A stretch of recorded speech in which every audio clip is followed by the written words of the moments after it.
This panel is titled The Accidental Tourist, and the order that the speakers will take are Saraswati Nagpal, Santosh, Debasish Lahiri, Meera Ganapathi, and then I, Atreyee Majumder. So first up is Saraswati Nagpal. Hello, everyone. I'm going to stand because I'm a teacher, and speaking while standing is something that comes very naturally to me. Thank you, everyone, for being here. And thank you, Atreyee, for moderating for us. I'd just like to know how I get my slides on. Okay, great. So, post-lunch, maybe everyone wants to just take a deep breath, maybe sit up a bit, move your shoulders a bit, might make you feel a bit better, a bit more inclined to listen to us. Okay, so the imagination is the blessing and the curse of the writer. One moment you're sitting in bed in your crumpled pajamas, and the next moment you are miles away. You are locating something in the past, zooming into it with cinematic detail, remembering the laugh or the smile of someone who is no longer alive. My first poem is very short, but it spans a few decades in my life, and it captures, I think, the most significant journey that I've been on, which is from grief to healing. My mother died when I was 19, and it has taken me all this time to understand who I am without her on the outside and with her on the inside. My poem is Purnima because my mother's name was Purnima, which means full moon. So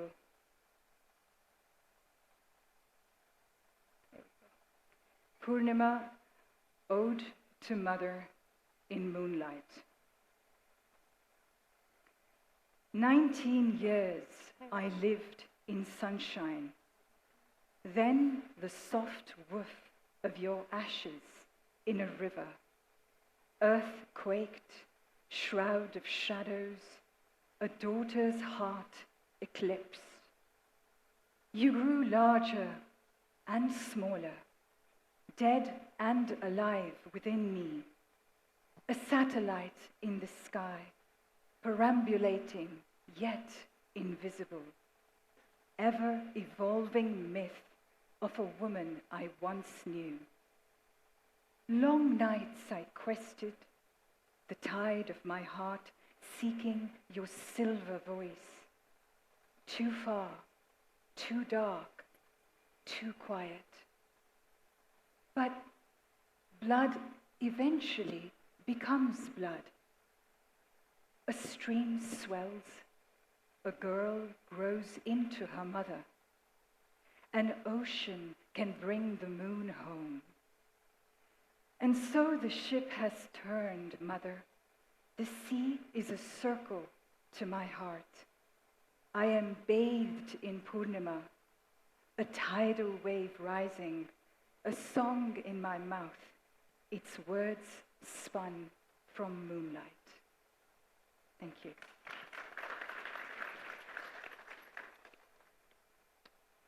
So I'm reading from my collection, which is Drench Me in Silver. It is available at the bookshop.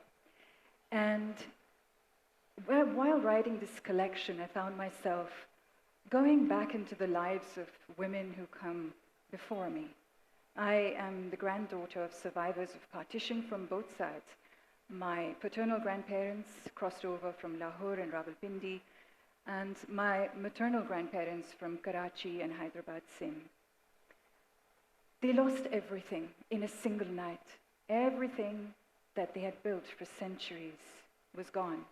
They crossed in violence, they lost relatives, and they arrived in India as refugees. And that profound sense of loss, of never knowing if you're ever going to see the light of that sky again, if you're ever going to taste the food that was grown on that soil again, that profound loss is something they carried with them for the rest of their lives. I remember watching my dadi make chai early morning in Delhi, and she was about 85 at this time. And I thought to myself, how many times has she made chai? And how many cups of chai in Lahore, and how many cups of chai in Delhi? And what is it like to have lost everything in your 30s, and then to arrive in your 80s and realize that you really are never going to see it again? So this poem, Chai, is about the fact that no roads can take you home. Chai. She no longer thinks about it. Hot water and milk, 2:1. Steel pot, lighter, stovetop, flame. Then the blood saffron, just a strand. Seeds of fennel in wrinkled hand. Cardamom, crushed, fragrant. A bay leaf that smells of home, not this one. Yellow fingers sift tea leaves, fine and shriveled like dried up dreams. The sugar pot's lid is chipped, like her husband's spirit, sliced by a line on a map. Truth is a homeland stolen by ink, a border you will not cross twice. A woman is born to endure, her mother said. Little did she know. Steam swirls Lahore's rose-pink dawn, ghosts of sisters killed and lost. She pours and sieves a blood potion for those who survive. Chai, he booms from the living room.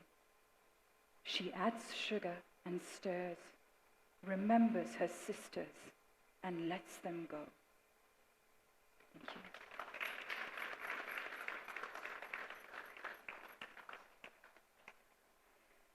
I think that my grandparents' sense of disorientation is also in my blood. I did not experience their loss of geography or any of the violence that they suffered, but there is definitely a confusion of identity, of where I belong, even in this country. And so this poem is Landscape of the Lost. I cannot surrender my face to the machine.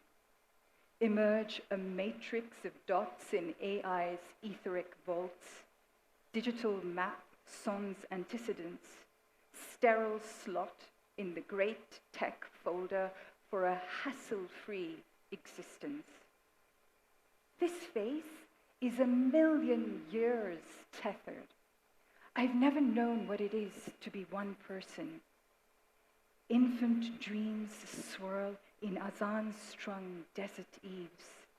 Childhood bracketed in Sanskrit's hypnotic rhythms. Delhi wale assume I'm Bengali.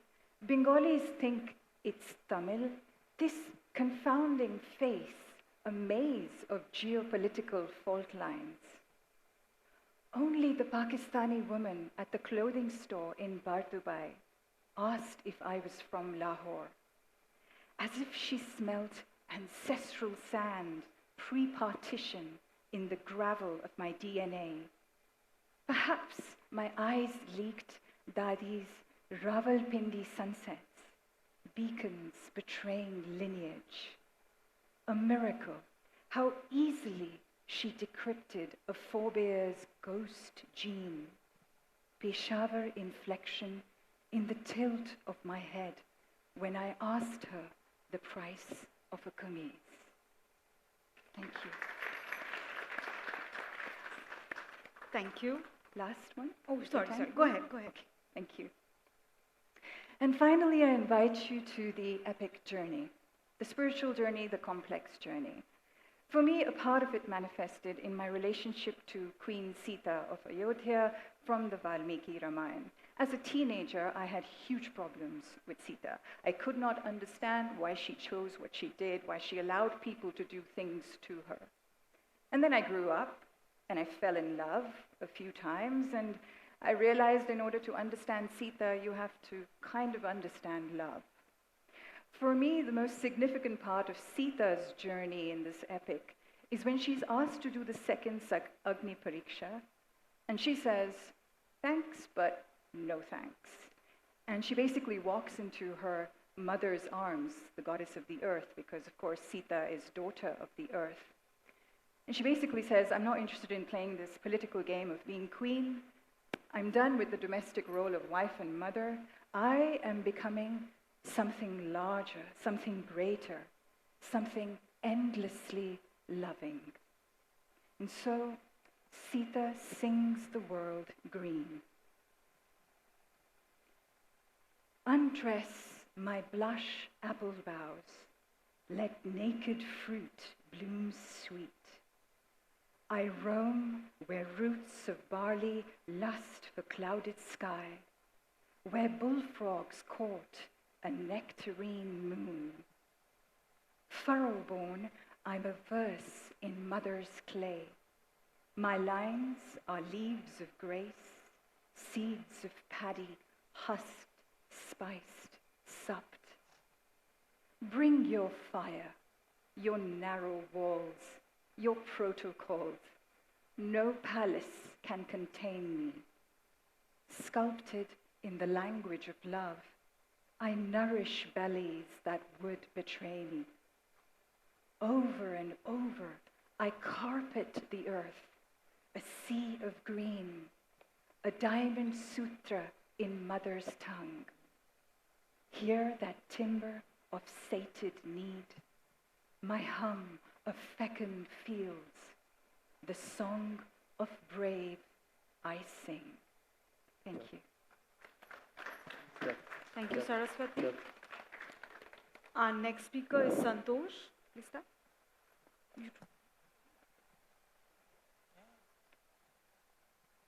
Hello, friends. I hope you can hear me. No, you can. You have to use the mic, I think. Hello. I hope you can hear me. Nice to see your beaming faces. Actually, I don't believe in the writer's block, but I believe in the writer's stumble, because I keep stumbling. Just the other day I stumbled and fell, and now I'm hobbling around with a sprained ankle and whatnot. But my mind is intact. I can speak. Just the other day I was telling someone that there are 3 things I love. It was Amrita I told her.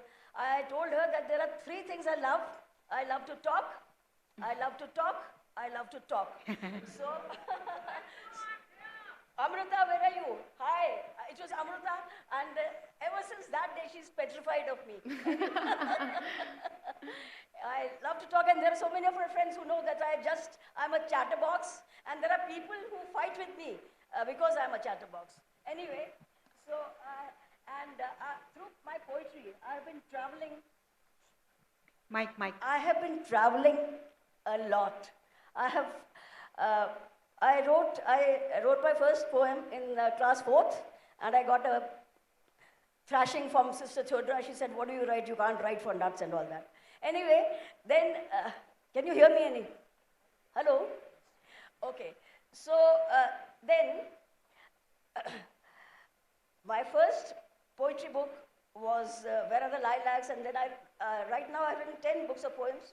And, but right now I would like to recite from my book, Runcible Spoons and Pea Green Boats.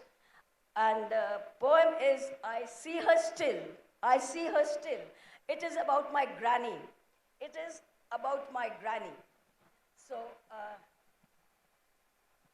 through my writings, through my verse, I have traveled to different places.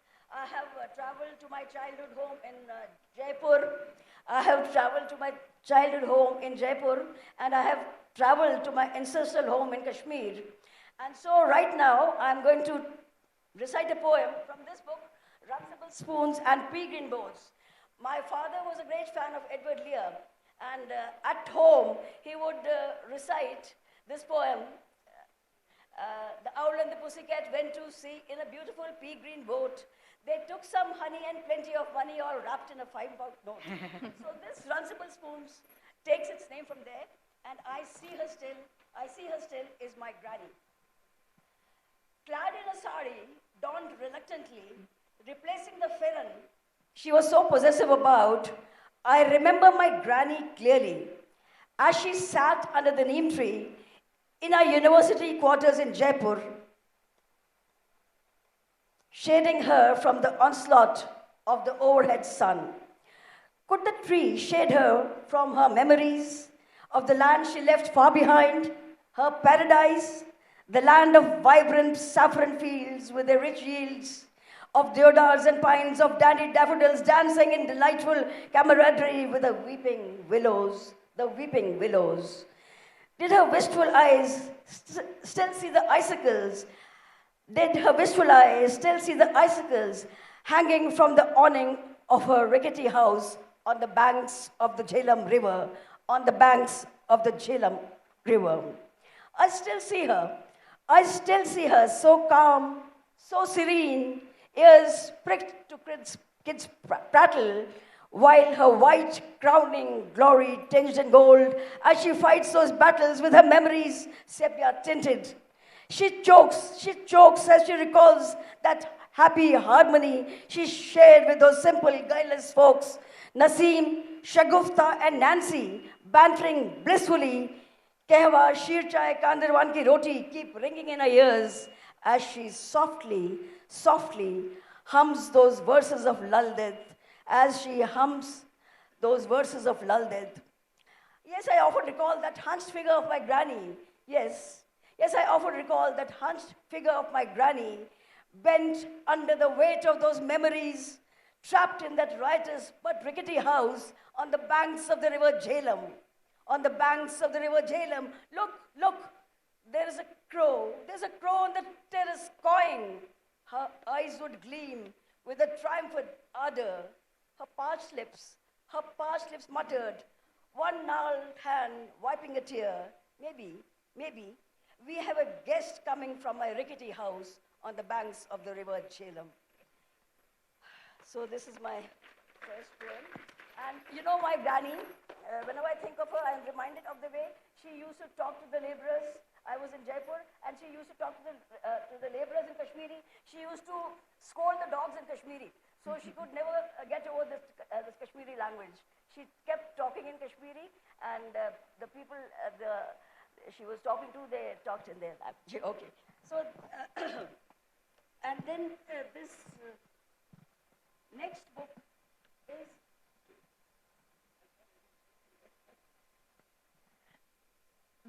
book is O Hark. It is very, very different from my other books. It is a spooky, surrealistic, scary book. And many of the scenes from this book have been enacted in schools and colleges. So I'll just recite 2 stanzas from it because it's a 100-page poem, and it got the International Rural Prize. Dr. Ampat Koshi he gave me the prize. He's sitting there amongst the audience. So this is very dear to me. So I'll just recite a few lines from that.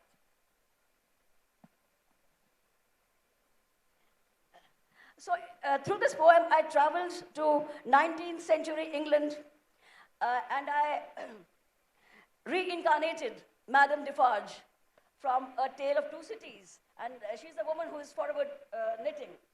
So, and I also reincarnated the Three Witches. So, and there is a poet here who is always saying, seize the day. So, seize the day, the poet said with contempt absolute, while the wigless man cringed in humiliation acute. The laughing wiggy broke into a riotously happy jig. The lanky youngster dropped the file and chased the wig. Powder red sulphuret of arsenic with some oak gum. This was Cleopatra's remedy for a bald pate, ho-hum. Your hair will again sprout, we have no doubt, ho-hum. Do not look so glum, have some more rum, ho-hum. Bear's grease, burnt horse's teeth, and domestic mice, pound them and mince them to make a concoction nice.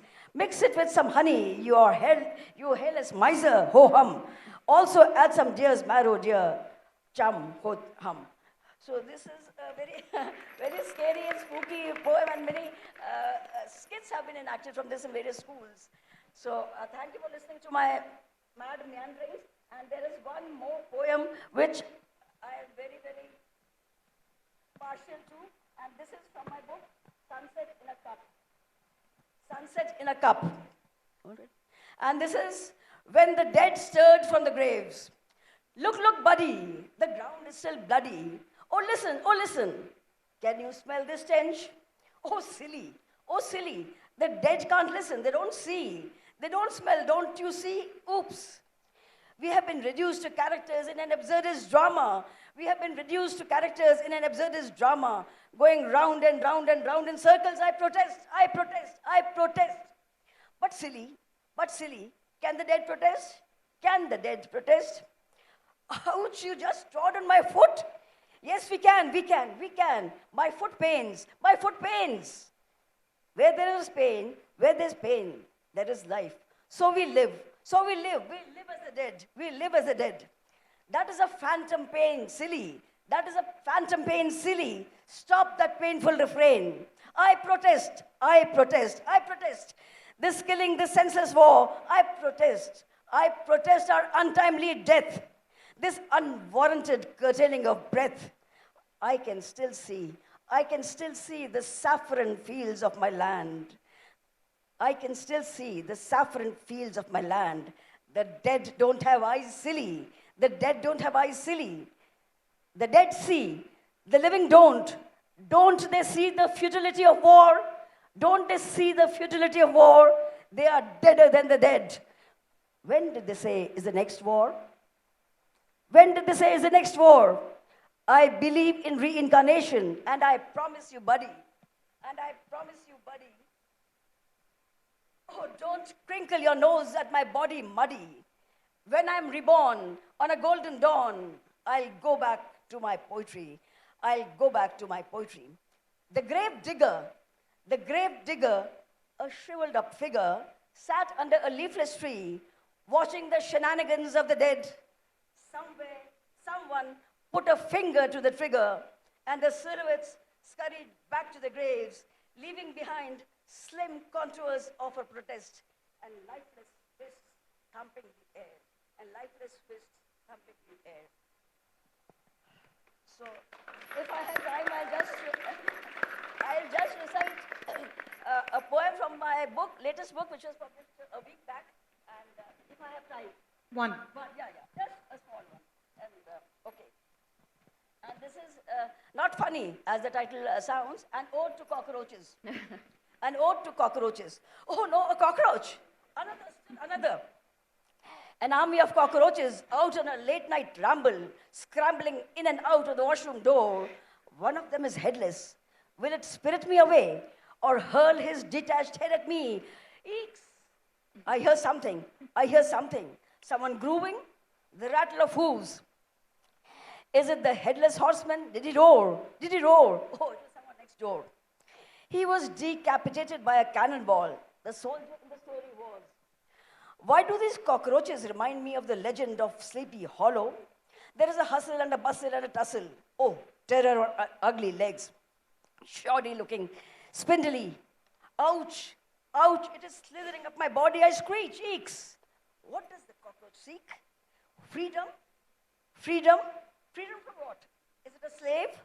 Freedom from the suffocating and claustrophobic confines? Is he napping? Does he feel trapped? Zapped? What does this drifter want? Rap. Is he gorging on junk or rapping with a senseless spunk? Such a haughty hunk. Is this ugly chunk drunk on the smell of ancient monk? Ancient monk, old rum? Look how the agile hunk jumps on a trunk. Why is someone sniggering strange? Okay, now I leave the stanza and finish it. Oh no, there goes another. Should I stop counting sheep and start counting cockroaches? Why should everything always whittle down to counting? These days we are doing quite a bit of counting, aren't we? How many dead? How many injured? How much collateral damage? There goes another. Scuttling, scurrying, staggering, counting. That is what life is all about. 3 more killed, 4 more injured, 6 in the hospital, 4 recovering. Oh no, when will I ever get over this counting spree? Thank you so much. And so I've been traveling through my verse. I have been traveling to my ancestral home, to my childhood home, and someday I hope to travel into your hearts and settle there. Thank you. Thank you. Thank you. Debasish Lahiri is our next speaker. Pass him the mic. I just noticed, I was listening to the wonderful poetry being read by my fellow poets here, and I noticed that there's a yellow shadow around us. Do you have the slide thing? Yeah. The Yeah, I navigator. just passed it to The- you. Oh, sorry. yeah. Okay. That goes to him. So I'll just press For your right. slides, yeah. The side arrows, yeah.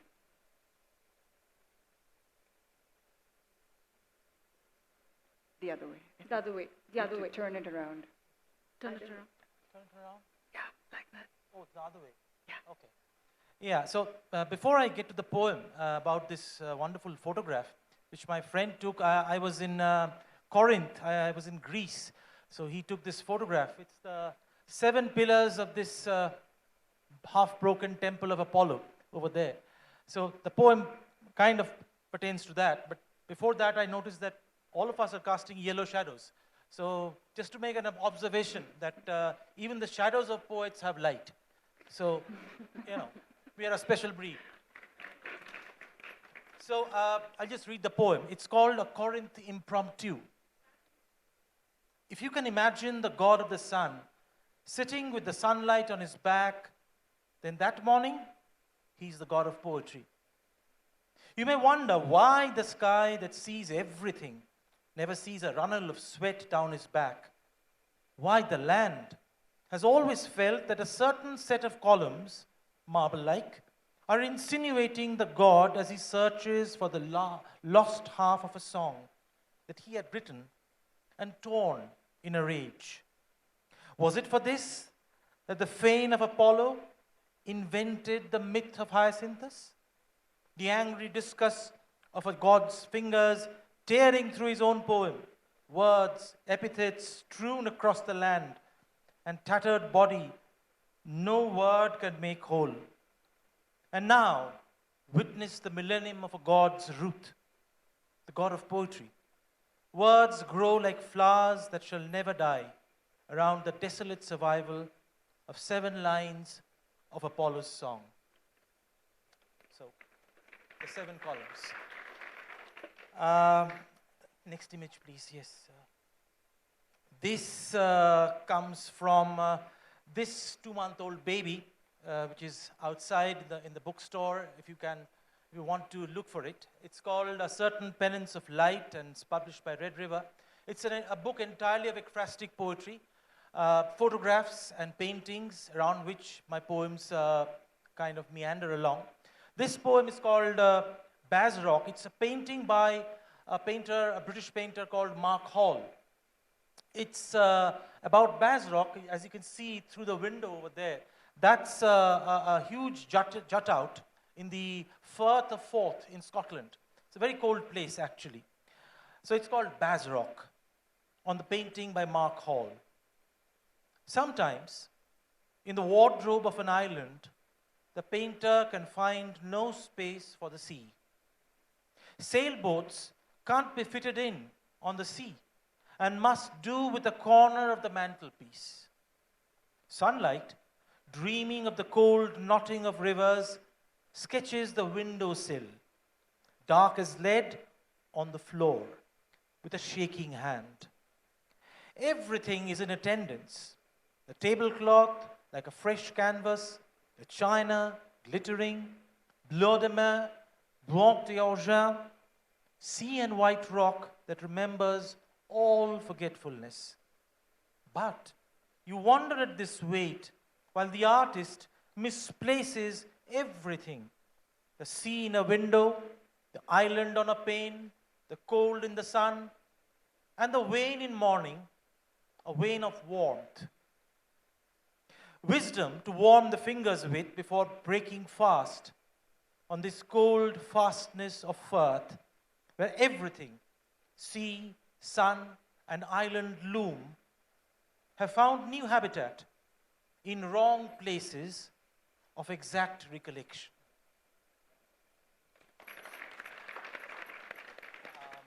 The next short poem that I'm going to read is from a collection which is called No Waiting Like Departure. It was my second collection. Again, it was just about travel poetry. So I'll just read a poem from there. There is, of course, a freeway near Birmingham in the UK, which is the M6. It's one of the longest. It goes right into Scotland. So this poem is called M6, but it looks at the road in a very different way. Not the usual busy thoroughfare, but as something else. M6. Strange. I heard finches on the motorway. Trucks, coaches, cars, an ensemble of windrush and heavy breathing. And yet, all I heard on this night was the calling of finches, insistent, as though it was the last night of love, calling to its mate to follow the map of the stars across the darkness of autumn and over the misdirections of traffic lights on the M6. Yeah, and I'll read another very short poem. This is again from the same travel poetry collection, No Waiting Like Departure. It's, I'm actually coming home, as you will see. I'm slowly coming home because I started in Greece and went to Scotland, then to the UK. I have now arrived at the Andaman Islands. It's about the cellular jail. It's called Andaman Cellular Jail. Turning away from flies inside the kernel of evening, like fate. Chased by ghosts, like the breeze bandaged in history on these shores, I ducked under the bats let loose by 2 centuries of the confinement of hope. And I really come home with this particular poem. It's to do with another very famous, of course, archaeological marvel in India, the Rathas of Mahabalipuram. It's called, very simply, the Rathas of Mahabalipuram. When the gods, like a pious mirage, led men to the margins of the sea and then became the sea, man was stranded between elements. To allay his confusion, he chose rocks, monsters that grew out of the sand. But human art only found another margin, its own. Since then, the master artisan had decreed that man and stone shall only breathe the sea's exhalations. Breathing becomes art by being millennial. It is not human hands that shape these stones, but human waiting. The sea rises and falls in its symphony of surf, and rocks in the sun age into strange shapes that time regards as divine. On the sands of Mahabalipuram, sheer rock softens into the dance of Shiva, the repose of Vishnu. Rocks become art by listening to the sun's aubade and dreaming on the crests of the sea's lullaby. A man in the sand, listening to the sea's chisel on rock, can become a rock. Thank you. Thank you. Our next speaker is Meera Ganapathi.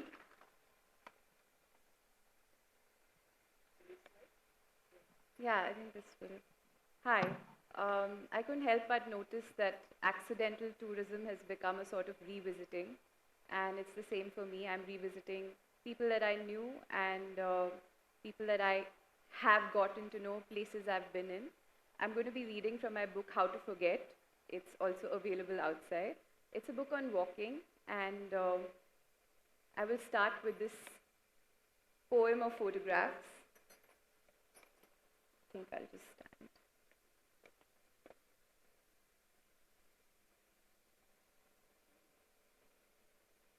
I walk in all the places, but the places are different every day.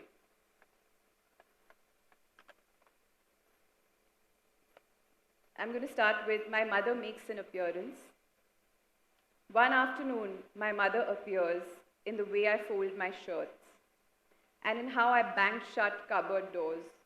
She is in my chutney seasoning, and some of my anger is clearly borrowed from her.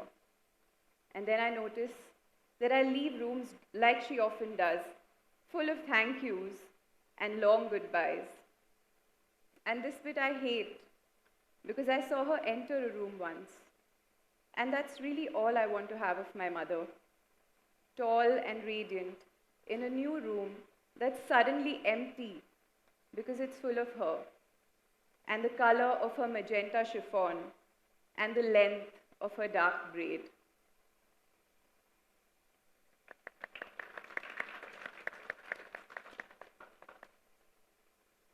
I had two mothers, so a lot of my poetry is about motherhood. I also had a baby last year, so that also comes into my poems in this book about walking. This one is called Orange Pip. I'm having a child the size of an orange pip. Today is the 5th week and the 4th day. Everything pinches and pushes, so the midwife asks me to try walking backwards. For your back, she says. I walk back and reach a long ago time where I may have been an orange pip myself. And from there, I ask my mother, how do you love an idea?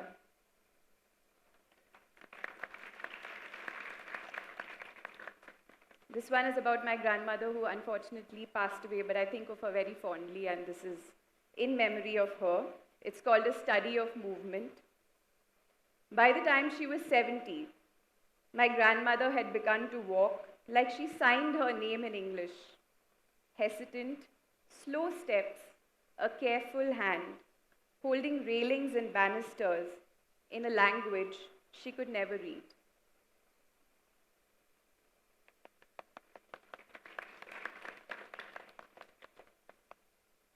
This is an excerpt from a longer piece. It's more prose, I would say. It's called Lost Corridor. As I write this, my friend urges me to read more about elephants, if I want to write anything about them at all. And I read somewhere that elephants walk in principled herds across forests and plantations in different parts of India. They walk gently through nights, dodging electric fences, wading through rivers, past the peripheries of dim-lit small-town India, in search of food and water. Sometimes they move simply to escape swarms of monsoon insects. But they always walk the same routes, with few surprises.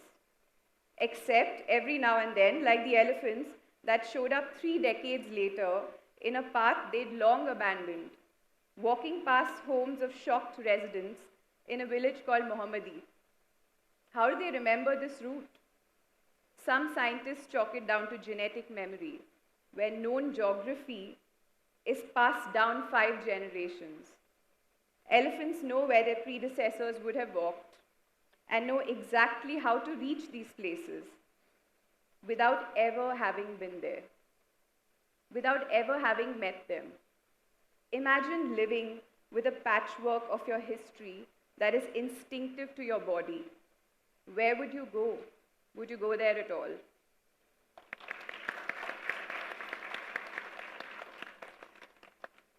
Is that right? Sure. This is the last one, and this is not from the book, it's just something I wrote. Since we are talking about revisiting and accidental tourism, I went back to childhood. When I was a child, I believed that leaves were medicine. Kisses could heal wounds, that there was real tea in my little plastic green cups, that the inside of my blanket was the safest place in the world, that if I swallowed my nails, I'd grow a nail tree in my belly, that the maths teacher was a witch, and that each silvery dewdrop held the agony of every plucked flower. And now I think, except for a few details, I was mostly right about everything. Thank you. Thanks, Meera.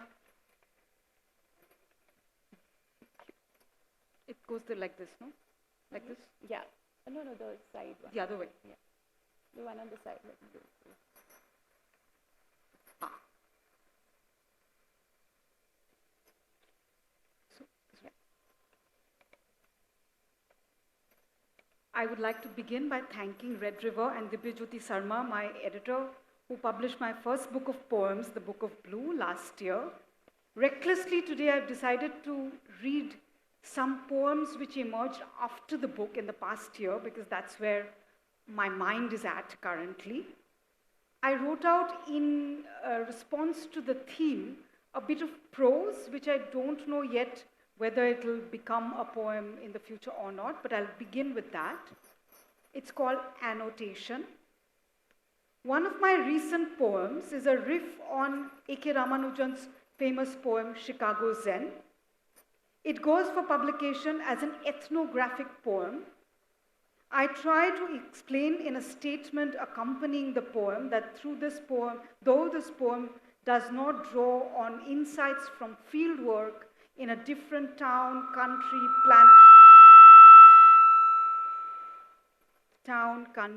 planet, galaxy, it is about travel. In some senses, it is about travel into the pages and souls crafted by A.K. Ramanujan. In other senses, it is about A.K. Ramanujan's ghost who comes to dance on my page. It is about the Neanderthal whose gaze into long time becomes a crystal ball inside AKR's stomach and its very recent metabolism that sits on my fingers, piping hot as time burns. Time burns. It leaves behind traces of soot that line my face. I write about restlessness and travel in every poem. Many of my poems borrow from cities, Montreal, Calcutta, Vrindavan, Bangalore, cities that populate my life. They fly in and out of old ghost houses and broken temple courtyards like bored pigeons who nest and rest for a bit in the shade provided by the stone monument. The monuments of cities that once stood as proud corners of sovereigns and now as broken vestibules that offer shade to restless pigeons. And finally, I offer my poems to Krishna, who I see walking along the journeys of restless pigeons through the crevices of this damned world and traveling in on the first train on the Purple Line at dawn.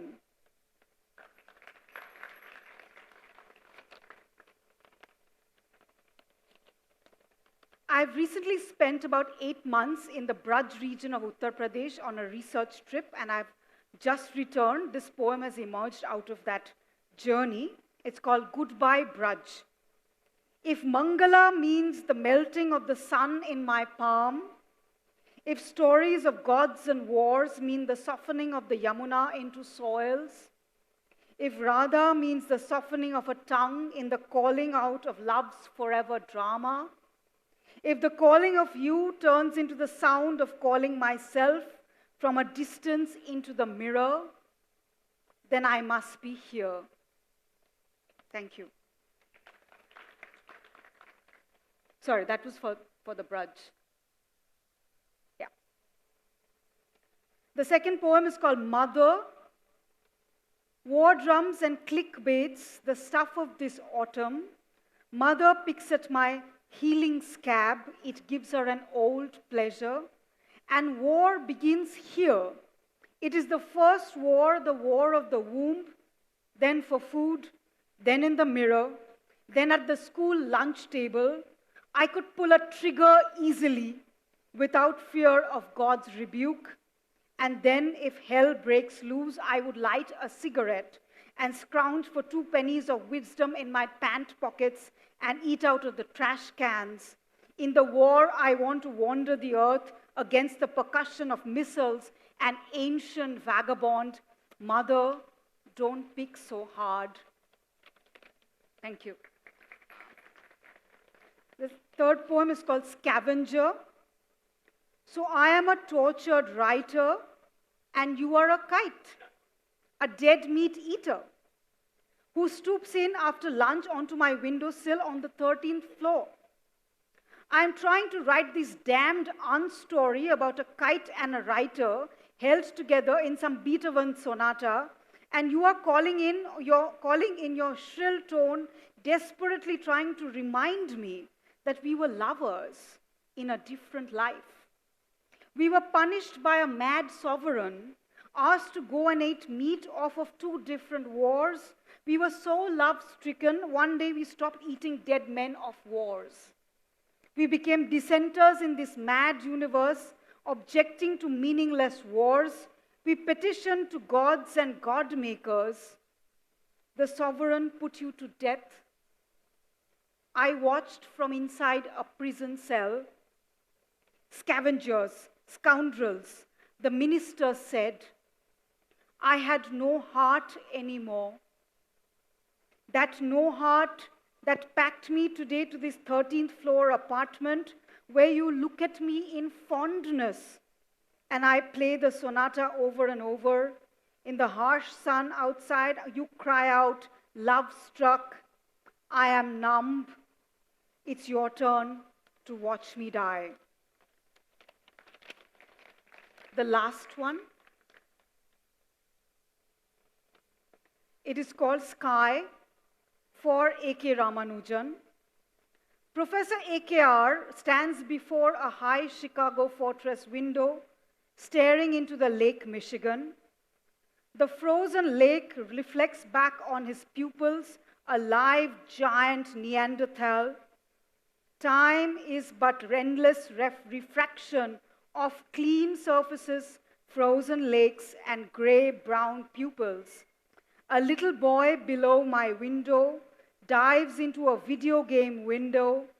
I slice the sky into pink and blue on my phone window. I say to you, if I die, leave the balcony open. And you look puzzled, not knowing that I'm quoting the famous morbid Lorca. You pull the curtains apart. It's nice to think of a sliver of pink sky that trickles into your pupils and then coagulates as 2 tablets into my cup that then make their way into my body, and I am sky. Thank you. Do we have time for questions at all? One question. Yes, please, thank you. Thank you all. Given the paucity of time, your work, Atreyee, so this ethnographic and... Sorry, we can't hear you very well. Yeah, you'll have to speak into the mic. Into the Okay, mic, yeah. so thank you all. And Atreyee, your journey with the poetic and the ethnographic, how does it really work? Because is the ethnographic also is a source of not only poetic content, it is not just you get a theme from ethnographic work, but what kind of mutual transformation happens in this co-journey? Thank you. That's a difficult question, mutual transformation. I feel a lot of anthropologists, I'm an anthropologist, a lot of anthropologists sometimes ask me, why do you write poetry? Some of it gets coded as ethnographic poetry, I'm not sure why. But my answer to them always is that I become different versions of myself. I don't know if that's mutual transformation. The mutuality is something that I can't be witness to. I don't know how the place I'm traveling to, the people I'm interacting with are changed because of me. But I can tell that these journeys are fuel or fodder for poetry because I see chapters of me that I would not have otherwise known. I don't know if that makes sense. Thanks.